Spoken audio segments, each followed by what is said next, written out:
فیصلے عرش پر ہونے ہیں تو فرش والوں کی رائے اہمیت نہیں رکھتی۔ آپ نے اس پر یقین رکھنا ہے جو اللہ کہتا ہے، اور وہ کہتا ہے کہ اس کے پاس آپ کے صبر کے بدلے بہترین اجر ہے۔ اس کے پاس وہ سب ہے جو دنیا آپ کو دینے سے انکار کرتی ہے۔ اس کی دسترس میں ہر شے ہے، وہ بھی جو آپ سے کہیں کھو گیا ہے اور وہ بھی جو آپ کو کبھی ملا ہی نہیں۔ زندگی واقعی کبھی کبھار بہت مشکل محسوس ہوتی ہے، ضبط بہت کٹھن ہو جاتا ہے۔ بہت کوششوں کے بعد بھی دل صبر پر آمادہ نہیں ہو پاتا، لیکن جانتے ہیں جب آپ شدید تکلیف میں بہتے اشکوں کے ساتھ صبر پر ٹھہر جاتے ہیں اور اللہ کی مان لیتے ہیں تو پھر اللہ بھی آپ کی مان لیتا ہے۔ وہ صرف آپ کا یقین ہی تو چاہتا ہے، ورنہ آزمائش کے بعد تو آپ کے لیے وہ سب کچھ ہے جس میں اس دل کا سکون چھپا ہے۔ اپنے اللہ پر یقین رکھیں اور آپ کا رب عنقریب آپ کو اتنا کچھ عطا فرمائے گا کہ آپ راضی ہو جائیں گے۔ اللہ تعالیٰ کبھی بھی اپنے بندے پر اس کی طاقت سے زیادہ بوجھ نہیں ڈالتا۔ ہم اکثر ایسی سچویشن کا شکار ہو جاتے ہیں جہاں ہم یہ محسوس کرنے لگتے ہیں کہ اب مزید اس تکلیف کو برداشت نہیں کر سکتے، اور جب آپ کو ایسا لگے تو فوراً سوچیں کہ میرے پاس اس وقت کیا کیا ہے جو اللہ تعالیٰ مجھ سے اس وقت واپس لے سکتے ہیں مگر نہیں لی۔ یقین کریں آپ کے پاس ایک لمبی لسٹ تیار ہو جائے گی، اور اس کے مقابلے میں اگر آپ یہ دیکھیں کہ اللہ نے آپ سے کیا لیا تو وہ صرف چند ہی چیزیں ہوں گی۔ اور جب آپ کو یہ احساس ہو جائے کہ واقعی میں آپ کے رب نے آپ کو بہت کچھ دے رکھا ہے تو اس کے آگے سجدہ شکر کریں۔ بے شک انسان اپنے رب کے سب سے زیادہ قریب سجدے کی حالت میں ہوتا ہے۔ کبھی کبھی دل چاہتا ہے نا کہ انسان پھوٹ پھوٹ کر روئے، خود کو بھی سمجھ نہیں آ رہی ہوتی کہ اندر کیا بے چینی ہے۔ بس دل جیسے حلق تک آ پہنچا ہو، آنسو جیسے گلے میں پھندے کی طرح پھنس گئے ہوں اور بس نکلنے کو بے تاب ہوں۔ کوئی موقع ملے اور فوراً سے چھلک پڑے۔ یہ وہ لمحات ہوتے ہیں جب روح اذیت میں ہوتی ہے، اپنے رب کی کسی نافرمانی پر کرہا رہی ہوتی ہے، مگر یہ بھی حقیقت ہے کہ یہ بے چینی بھی سب کو لاحق نہیں ہوتی۔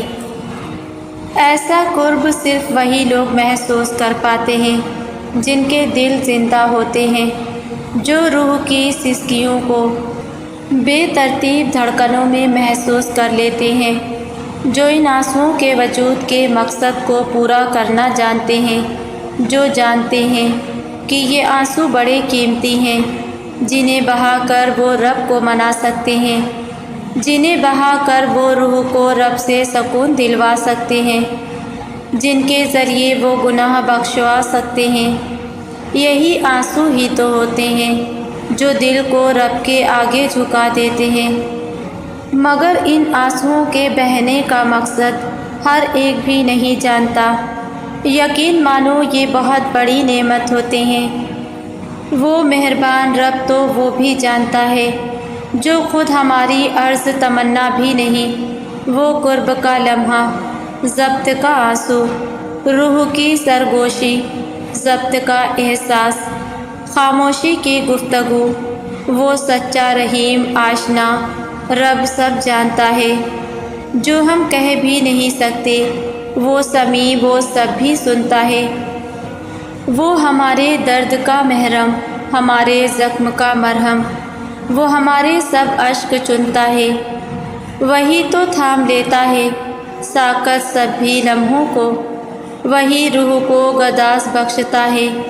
وہ جب خواہش کو کسی دعا سا بنا ڈالے تو وہی وہ رب ہے جو دل کو اپنی عطا سے خوبصورت رضا بنا ڈالے۔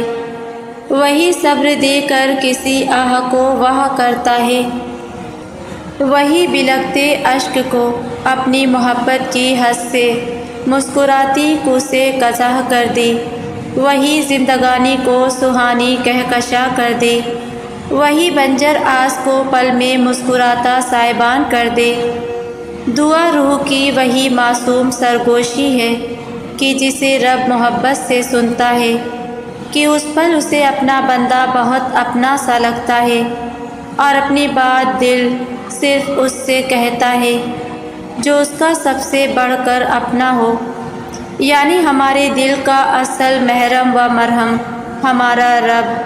اور کسی کی بات کوئی تبھی سنتا ہے جب کوئی کسی کو اپنے سے بہتر سمجھتا ہو۔ لوگ جو ہم سے محبت کے دعوے کرتے ہیں انہیں ہم سے بہتر اور لوگ مل جائیں، پر خوشیوں کی سڑک پر دوبارہ رواں دواں ہو جاتے ہیں۔ بس یہی ہے انسانوں کی اوقات، اور افسوس کی بات تو یہ ہے کہ ان مٹی کے پتلوں کے لیے ہم اپنے رب کو بھول بیٹھتے ہیں، اس الودود اللہ کو بھول بیٹھتے ہیں جو ہر آواز پر جواب دیتا ہے، اور ٹوٹنے پر احساس ہوتا ہے ہمارے رب کے سوا کوئی نہیں۔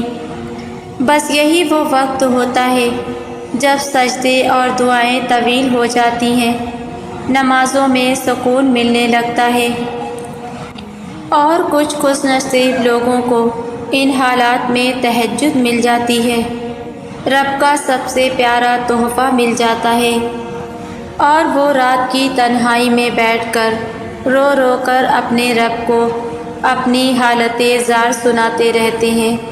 یہ غم سچ میں نعمت ہوتے ہیں، انہی کے ملنے پر جب دل ٹکڑے ٹکڑے ہو جاتا ہے تو ہم اسے اٹھا کر اس کو بنانے والے کے پاس لے جاتے ہیں، اور وہ کتنا پیارا ہے نا، صرف اسے جوڑتا ہی نہیں بلکہ ساتھ اپنی محبت بھی اس میں ڈال دیتا ہے۔ اور جانتے ہو اس سب کی قیمت کیا ہے؟ صبر، بے انتہا صبر۔ جب انسان ٹوٹ کر ریزہ ریزہ ہو جاتا ہے تو وہاں اس زخم سے روشنی اس کے اندر داخل ہوتی ہے۔ جی بالکل، یہ آزمائش ہے جو انسان کو پالش کر رہی ہوتی ہے۔ ہم پر برا وقت نہ آئے تو ہم اللہ کے قریب کیسے ہوں گے؟ اللہ ہمیں توڑتا ہے لوگوں کے ذریعے تاکہ ہم اس کے قریب ہو سکیں، اور پھر ایک وقت آتا ہے کہ ہم اپنی ہر امید صرف اللہ سے لگا لیتے ہیں، اور ہماری زندگی کا مقصد لوگوں کو خوش کرنا نہیں بلکہ اللہ کو خوش کرنا رہ جاتا ہے۔ درد انسان کو اللہ کے اور قریب کر دیتا ہے۔ درد میں ہی انسان کو احساس ہوتا ہے کہ سوائے خدا کے کوئی اور اس کی ذات کو سمیٹ نہیں سکتا ہے۔ درد میں ہی انسان کو خدا شہ سے قریب محسوس ہوتا ہے، اور جب خدا کا ہونا انسان محسوس کرتا ہے چاہے تکلیف میں ہی ہو، وہ لمحات ہی کچھ اور ہوتے ہیں۔ وہ وقت جب انسان فقط زبان سے نہیں دل سے خدا کو یاد کرتا ہے، جب لفظ نہیں آنسو خدا سے بات کرتے ہیں۔ کتنے خوبصورت ہوتے ہیں یہ لمحات۔ یقین جانو کچھ درد بھی بہت خوبصورت ہوتے ہیں جو بندے اور اس کے رب کے تعلق کو مضبوط کرنے آتے ہیں، اور جب یہ تعلق مضبوط ہو جاتا ہے وہ تکلیف کے آنسو کب شکر گزاری اور خوشی کے آنسو میں بدل جاتے ہیں پتہ ہی نہیں چلتا۔ اللہ اسباب کا محتاج نہیں، اسباب اللہ کے محتاج ہیں۔ مثلاً چھری اللہ کے امر سے کاٹتی ہے، جب نہ کاٹنے کا حکم ملا تو چھری نے کاٹنا چھوڑ دیا۔ آگ اللہ کے حکم سے جلتی ہے، جب نہ جلانے کا حکم ہوا تو آگ نے جلانا چھوڑ دیا۔ اللہ خیر کے اسباب سے ذلیل و رسوا کر سکتا ہے، اور دکھ اور تکلیف کے اسباب سے سکھ اور عزت کا سامان پیدا کر سکتا ہے۔ مثلاً اللہ نے نمرود سے اس کا تخت نہیں چھینا بلکہ اس کی بادشاہی اور تخت پر ہی اس کو ذلیل و رسوا کر دیا۔ قارون سے اس کے خزانے نہیں چھینے بلکہ اس کے خزانوں سمیت اس کو غرق کر دیا۔ دوسری طرف حضرت ابراہیم علیہ السلام نے اپنی زندگی کے بہترین دن آگ میں گزارے۔ تو دوستوں، اسباب اختیار ضرور کریں کہ یہ بھی اللہ ہی کا حکم ہے، لیکن اس پر یقین نہ رکھیں بلکہ یقین اور امید صرف اللہ سے رکھیں۔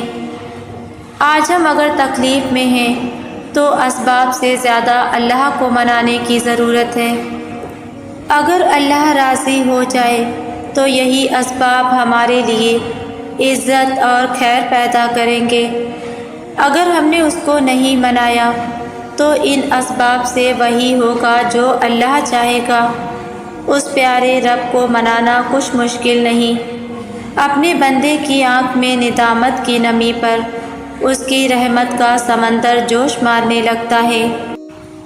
کتنا خوبصورت احساس ہوتا ہے نا اللہ کا بن کے رہنا، شاید اس سے بھی زیادہ خوبصورت کہ دنیا کی ہر نعمت قدموں میں ہو۔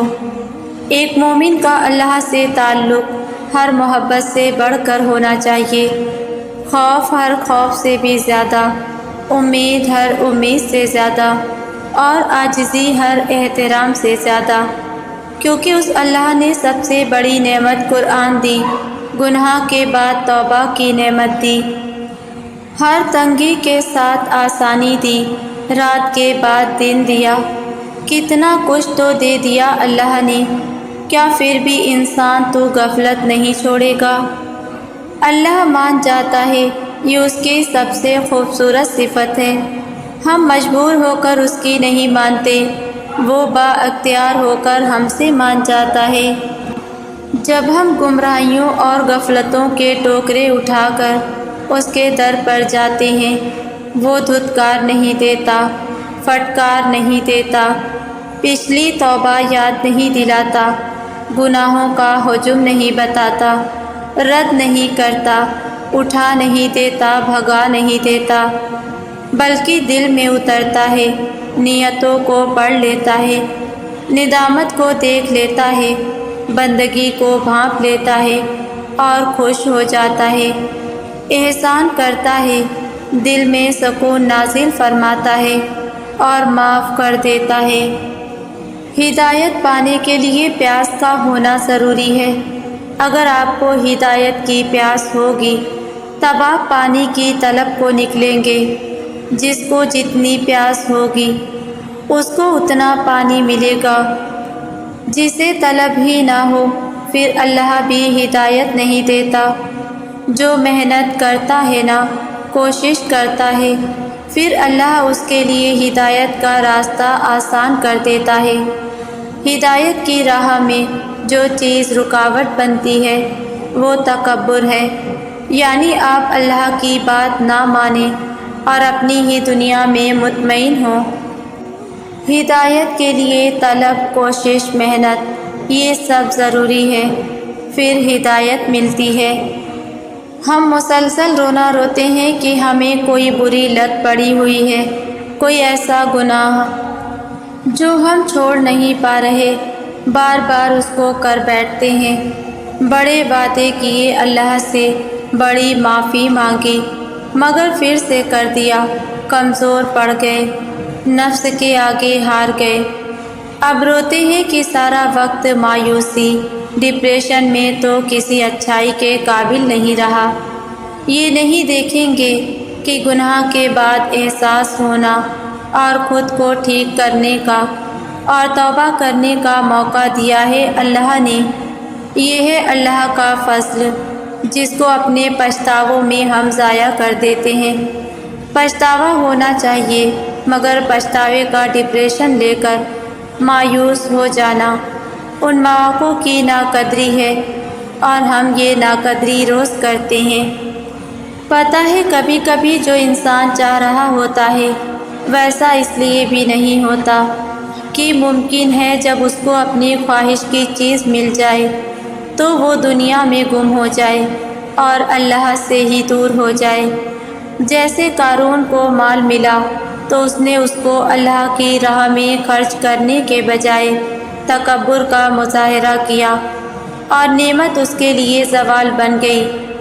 انسان کو لگتا ہے فلاں چیز میرے لیے نعمت ہوگی، لیکن کبھی وہی زحمت بن جاتی ہے، چاہے اسے کتنی ہی اچھی کیوں نہ لگتی ہو۔ اس لیے ہمیشہ یہی سوچنا چاہیے کہ اللہ میرے ساتھ ہے، اللہ میری طرف ہے، وہ میرے لیے ہر معاملے میں آسانی پیدا کرے گا۔ اللہ اکیلے ہی سب کے لیے کافی ہے۔ اللہ کسی کو نہیں چھوڑتا اور کچھ بھی نہیں بھولتا۔ تمہارے ساتھ جو جس بھی طرح کی سازش کر رہا ہے، تمہیں دھوکہ دے رہا ہے، اس کا حساب رحمان رب پر چھوڑ دو۔ وقت اور حالات ایک جیسے نہیں رہتے ہمیشہ۔ جس نے آپ کے ساتھ برا کیا ہے وہ شاید آج بہت اچھے حالات میں ہے، مگر حساب وہ بھی دے گا۔ دنیا کے لوگ اور ان کی عدالتیں ناانصافی کر سکتے ہیں، مگر وہ رب ناانصافی نہیں کرتا۔ وہ رحمان ہے، رحیم ہے، مگر جو اس کے بندوں کی دل آزاری کرتا ہے وہ اس کا حساب بھی لیتا ہے۔ معاف کرنا ہمیشہ آسان نہیں ہوتا، مگر معاف تبھی کرنا چاہیے جہاں مشکل ہو۔ دوسرے کے لیے نہیں، خود کے لیے معاف کرو۔ یقین کرو جب ہم کسی کو معاف کر دیتے ہیں تو ہمارا دل مطمئن ہو جاتا ہے۔ بس اتنا سوچا کرو کہ معاف کرو گے تو روز محشر معاف کر دیے جاؤ گے۔ باقی اللہ تو سب جانتا ہے کون کتنے پانی میں ہے، اور محبت سے زیادہ بوجھ نفرت کا ہوتا ہے، سو معاف کر دیا کرو۔ ہم چھوٹی چھوٹی چیزوں اور انسانوں کے نہ ملنے پر اللہ سے ناراض ہو جاتے ہیں، شکوے کرتے ہیں۔ ہم یہ نہیں دیکھتے کہ ہمارا رب ہمارا اصل مالک ہے، جو ہمیں ملا ہے زندگی میں وہ بھی اسی نے دیا ہے۔ تو کیوں نہ بے وقت چیزوں کی وجہ سے اپنے رب سے ناراض ہونا چھوڑ دیں اور اس کو دل سے مالک سمجھتے ہوئے اس کے پاس واپس پلٹ آئیں۔ اگر آپ اللہ کے لیے وقت نہیں نکالیں گے تو آپ کی زندگی سے برکت ختم ہونے لگتی ہے، پھر کہیں بھی سکون نہیں ملتا، آپ کے پسندیدہ کام بھی بوجھ لگنے لگتے ہیں۔ اللہ کی یاد ہماری زندگی میں سانس کی حیثیت رکھتی ہے، اور سانس کے بغیر زندگی ناممکن ہے۔ اللہ ڈھونڈنے سے واقعی مل جاتا ہے، مگر اس وقت جب آپ کی تلاش سچی اور پکی ہوتی ہے، اور جس تلاش کے کشکول میں کھوٹ کے سکے شامل ہوں، پھر ان کو اللہ نہیں ملتا۔ وہ جو وجود کا حاضر نہیں تو لا وجود بھی نہیں۔ وہ جو ہمارا رب ہے، ہمارا مددگار، وہ چنے ہوئے لوگوں سے تعلق نہیں رکھتا، بلکہ وہ تو سب کا ہے، تمہارا، میرا اور سب کا اللہ۔ اس کو آپ کی غفلت سے فرق نہیں پڑتا، کیونکہ غفلتوں کے فرق تو ذاتی ہوتے ہیں۔ وہ اپنی مخلوق کو تنہا نہیں چھوڑتا، اور جب اسے بغیر کسی غرض کے یاد کیا جائے تو وہ خوش ہوتا ہے، اور خوشی یقیناً رضا سے بہتر درجہ ہے۔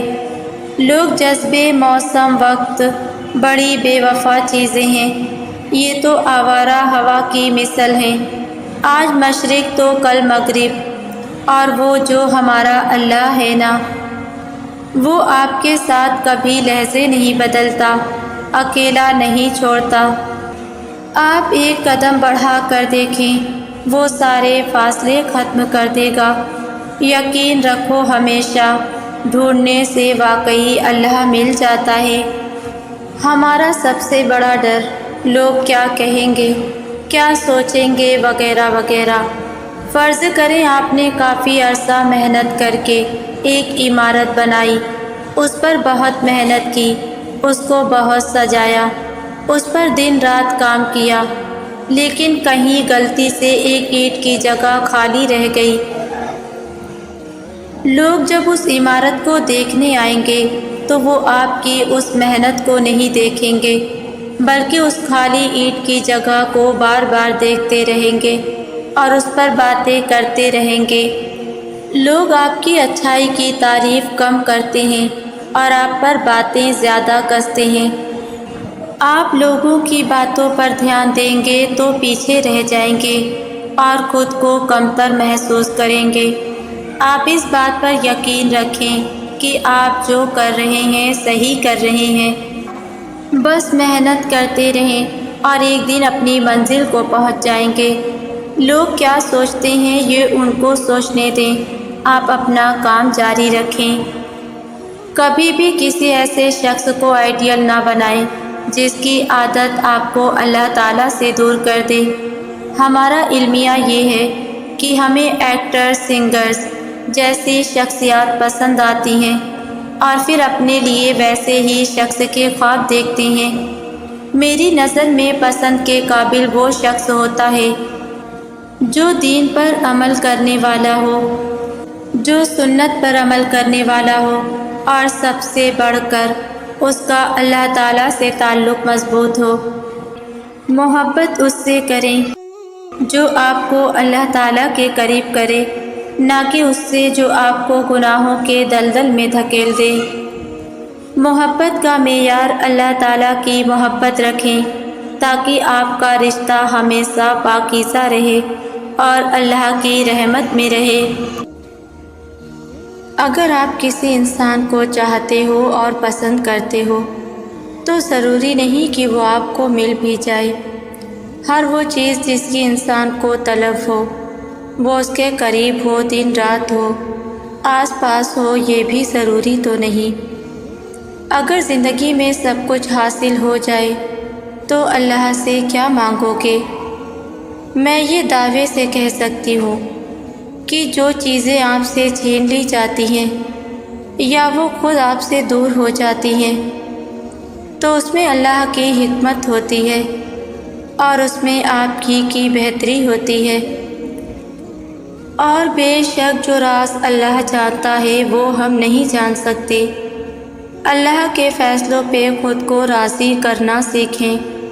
پھر یوں ہوتا ہے کہ وقت کے ساتھ ساتھ آپ کو احساس ہوتا ہے کہ اللہ کے فیصلے آپ کے حق میں بہت بہتر تھے اور آپ ایک ایسی چیز پہ اپنے آنسو ضائع کر رہے تھے جو آپ کی کبھی تھی ہی نہیں۔ اس سے چھن جانے میں پھر آپ کو بہتری نظر آنے لگتی ہے۔ آپ اس ذات کا شکر ادا کرتے ہو اور اللہ کے اور قریب ہو جاتے ہو۔ اللہ اپنے بندوں سے بہت پیار کرتا ہے، بلکہ 70 ماؤں سے بڑھ کر پیار کرتا ہے۔ پھر اس کے فیصلوں پہ ملال کیسا؟ کسی کو اپنے سانسوں کی ضرورت نہ بنانا کہ اگر وہ نہ ہو تو گھٹن ہو۔ کسی کو اپنا ایسا سہارا نہ بنانا کہ اس کے بغیر چلو تو ڈگمگا جاؤ۔ اپنی امیدیں لوگوں سے وابستہ نہ کرنا کہ وہ اگر پوری نہ ہو تو مایوس ہو جاؤ۔ اپنی زندگی ہار جاؤ اور پچھتاوے کے سوا تمہارے پاس کچھ نہ ہو۔ رشتوں کو بہت شدت اور محبت سے بے غرض ہو کر نبھانا، لیکن خود کو ان رشتوں کا محتاج نہ بنانا کہ اگر نہ ہو تو اذیت میں مبتلا ہو جاؤ۔ کبھی وہ آپ سے رشتہ الگ بھی کر لیں تو تمہیں ان سے شکایت نہ ہو۔ تم بھی ان کے فیصلے کی عزت کرو اور حقیقت کو تسلیم کر کے ان کی طرح ہی آگے بڑھ جاؤ۔ ٹھہر نہ جاؤ وہیں جہاں وہ چھوڑ گئے۔ مشکل لگے آگے بڑھنا تو قرآن اور نماز کا سہارا لینا، اور اس کا سہارا لینا جو تمہارے شہرک سے بھی زیادہ قریب ہے۔ وہ تمہیں آگے کا راستہ دکھائے گا اور بڑھنے میں تمہاری مدد کرے گا۔ اور جان رکھو زندگی میں ایسے بہت لوگ ملیں گے جو تم کو ڈی موٹیویٹ کریں گے، آپ کو قدم قدم پر نا امید کریں گے، اور کہیں گے کہ جب دعا قبول نہیں ہو رہی تو چھوڑ دو، کیوں مانگے جا رہے ہو؟ شاید تمہاری دعا قبول ہی نہیں ہوں گی۔ لیکن آپ کو نا امید نہیں ہونا، کیونکہ آپ کا توکل اللہ پر مضبوط ہونا چاہیے، اور جس کا یقین اللہ پر پختہ ہوتا ہے نا، تو وہ نا امید نہیں ہوتے، وہ کبھی مایوس نہیں ہوتے، وہ لوگوں کی باتوں کو دل سے نہیں لگاتے، بلکہ انہیں اللہ پر اور اپنی دعاؤں پر یقین ہوتا ہے۔ انہیں یقین ہوتا ہے دعاؤں کی قبولیت پر۔ اللہ تعالیٰ تو تمہیں اتنی محبت کرتا ہے کہ بنا مانگے ہمیں سب کچھ دیتا ہے، ساری خواہشیں، ساری ضرورتیں بن مانگے ہی پوری کر دیتا ہے۔ تو کیسے ممکن ہے جو دعا آپ اتنی تڑپ سے مانگ رہے ہیں وہ دعا قبول نہ کی جائے؟ یاد رکھو، دعا کی قبولیت کے لیے یقین لازم ہے۔ جو دعائیں یقین کے ساتھ مانگی جاتی ہیں نا، وہ سیدھا عرش تک جاتی ہیں اور پھر اللہ سے کن کہلوا کر ہی رہتی ہیں۔ تو اپنے مانگنا نہیں چھوڑنا، بلکہ اور زیادہ یقین کے ساتھ مانگنا ہے۔ جب لگے کہ اب کوئی راستہ نہیں، اب کیسے دعا قبول ہوگی، تب اور زیادہ یقین کے ساتھ مانگنا، کیونکہ معجزے کرنا میرے اللہ کی شان ہے۔ مجھے پتہ ہے یہ بار بار جو تم درد سے گزر رہے ہو، تم تھک گئے ہو۔ مجھے پتہ ہے کبھی کبھی تمہیں لگتا ہے کہ شاید اللہ تم سے اتنا ناراض ہے کہ تم پر بار بار تکلیف بھیجی جاتی ہے، اور تم خود سے سوال کرتے ہو کہ کیا اللہ واقعی میں تم سے ناراض ہو گیا ہے؟ کیا اس نے تمہیں تنہا چھوڑ دیا ہے؟ تمہیں لگتا ہے کہ تم ٹھکرا دیے گئے ہو، لیکن نہیں، تم تو چن لیے گئے ہو، اور وہ بھی پتہ ہے کس لیے؟ صرف اور صرف اللہ کی محبت کے لیے چن لیے گئے ہو۔ تمہیں تو اللہ نے خاص کر لیا ہے، تبھی تو یہ درد آزمائش کی صورت میں تم تک آتا ہے اور تمہیں اللہ کے قریب کرتا چلا جاتا ہے۔ اللہ آزماتا انہیں ہی ہے جن سے وہ محبت کرتا ہے۔ وہ تمہیں سب سے علیحدہ کر کے صرف خود سے جوڑ کر رکھنا چاہتا ہے۔ تو سوچو، ہوگی کوئی اس سے بڑی بات کہ تم اللہ کے محبوب ہو جاؤ؟ پھر نہیں رہتی دنیا میں کسی چیز کی خواہش باقی جب تم اللہ کے محبوب بن جاتے ہو۔ جیسے اللہ قرآن میں فرماتا ہے، صبر کرو، بے شک قرآن کا وعدہ سچا ہے، اور یقین نہ رکھنے والے تم کو ہرگز بے وزن نہ پائیں۔ اب اس آیت میں اللہ نے آپ کو صبر کی تلقین کیوں کی ہے؟ کیونکہ یقین رکھنے والوں کی راہ بے یقین لوگوں سے زیادہ کٹھن ہوتی ہے۔ جب آپ یقین کا راستہ چنتے ہیں تو وہ راستہ ہر اس شخص سے بھرا ہوتا ہے جو آپ کو گمراہ کر سکے۔ آپ کو چاروں طرف سے بے یقین لوگوں کی طنز کی اور آپ کا مذاق اڑانے کی آوازیں سنائی دیں گی۔